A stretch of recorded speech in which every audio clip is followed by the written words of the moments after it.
Once, there was a beggar living at a city's railway station. He survived by begging from passengers traveling on the trains passing through the station.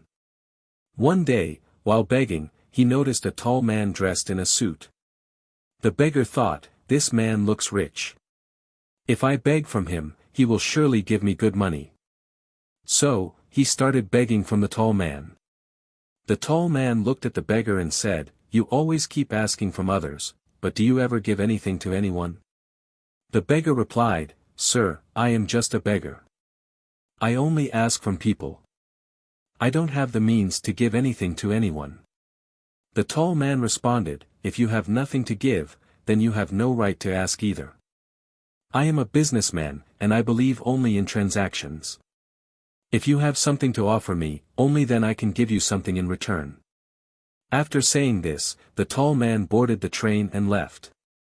The beggar kept thinking about what the tall man had said. His words struck the beggar deeply. He thought, "Maybe I don't receive much money because I give nothing in return. But I am a beggar, I have nothing to give.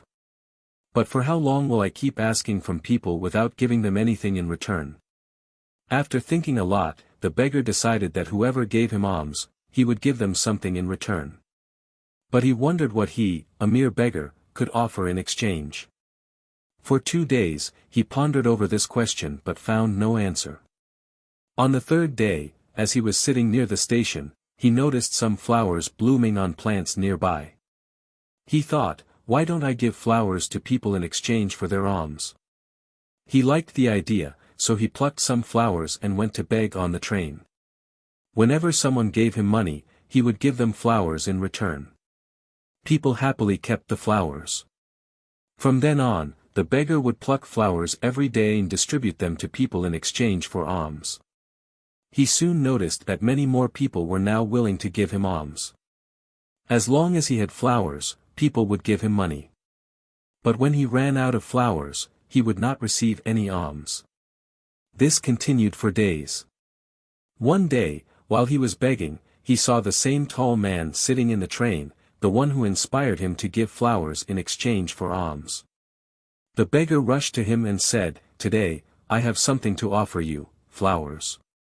If you give me alms, I will give you some flowers in return." The tall man smiled and gave him some money. In return, the beggar handed him some flowers. The tall man appreciated the idea and said, "Wow, this is great. Today, you have become a businessman like me." Saying this, the tall man took the flowers and got off the train at his station. But once again, his words echoed in the beggar's mind. The beggar kept thinking about what the tall man had said and felt very happy. His eyes sparkled with hope. He felt that he had finally found the key to success, a way to change his life. He immediately got off the train, looked towards the sky, and shouted loudly with excitement, "I am not a beggar. I am a businessman. I can also become rich." People around him thought he had gone mad. From the next day onwards, the beggar was never seen at that station again. 6 months later, at the same station, 2 men in suits were traveling. They looked at each other and shook hands. One asked the other, "Do you recognize me?" The second man replied, "No, I think we are meeting for the first time." The first man said, "No, think again. This is not our first meeting, but the third." The second man looked puzzled and asked, "I don't remember. When did we meet the first 2 times?" The first man smiled and said, "We met twice before on this very train.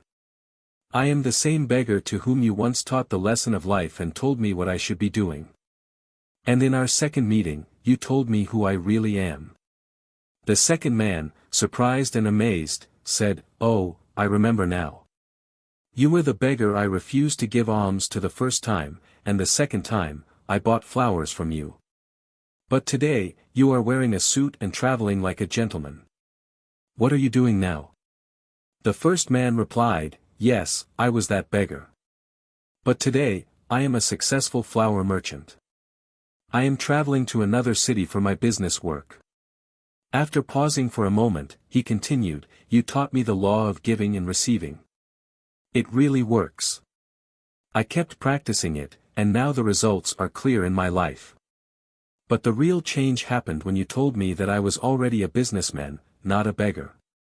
It made me realize that people weren't giving me alms. They were actually paying for the flowers. To them, I was a small businessman. But in my own eyes, I still considered myself a beggar. After your words, I understood that I was indeed a businessman. With the money I earned by giving flowers, I bought more flowers and expanded my business.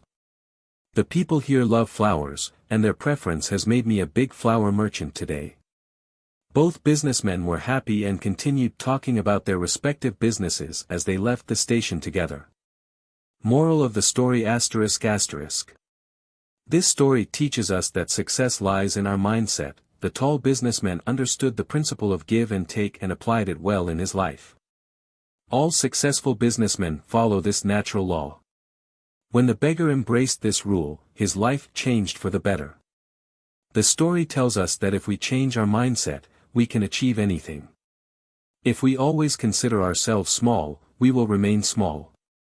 To grow bigger, we must think big and believe in ourselves. Success is hidden within our own thoughts. Awaken your self-respect, broaden your thinking, and see how you reach the pinnacle of success.